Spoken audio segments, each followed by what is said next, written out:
Welcome to this video series, Mr. Mane. Thank you. Thank you for inviting me for this first ever Prompt Talks that Prompt Personal is actually hosting.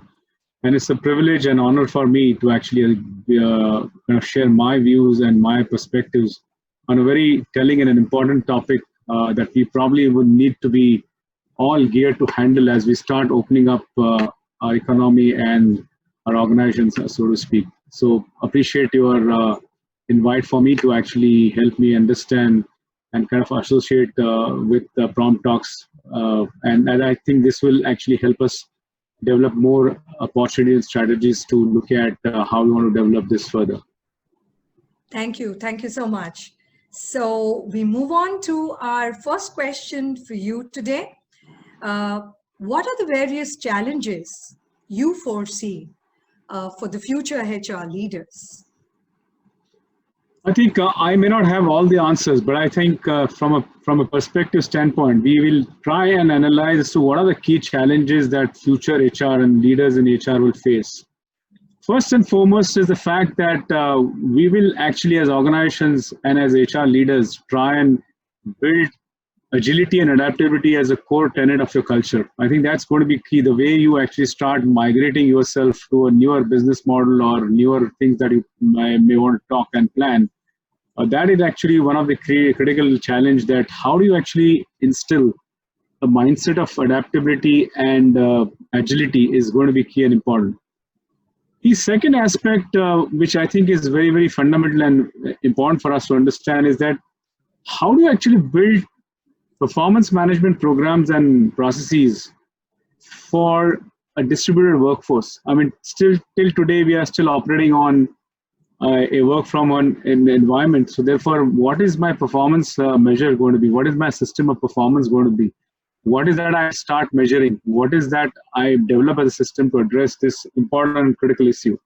How do I set goals? How do I monitor performance on an ongoing basis? So this is another important challenge according to me. The other part is also the fact that how do I propel the organization post-COVID as one team? How do I build structures to bring back the work from home people back to the organizations, or some may be still working outside as work from home, etc., etc. So how do I propel the organization as one team? The other important part the HR leaders will play is to how do I shepherd and kind of garner and develop the organization culture in this torrid times that we have gone through, and therefore culture becomes an important prime driver for organizations for today and for the future. So therefore,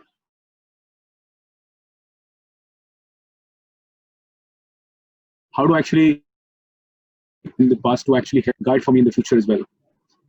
Organizations today have also gone through a lot of restructuring wherever needed, and therefore, how do I build the biggest challenge for HR professionals? How do I build empathy with even handling those downsizing initiatives that someone has taken?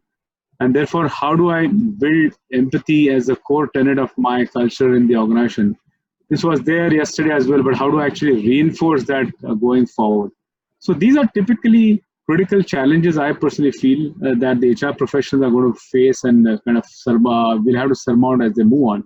The other one, which is the biggest one, is the changing business dynamics. Organization models will get changed here, and therefore, how do I actually gear my organization to actually meet the structural changes that will happen, as well as the issues that come with the structural changes? So that's an important area that HR professionals and HR leaders will have to focus on. So this is something I feel, in a nutshell, comes some of the critical challenges that the HR fraternity will be faced with, and this is how we'll have to develop opportunities and strategies, therefore, to build programs around to tackle this unknown that we are all facing.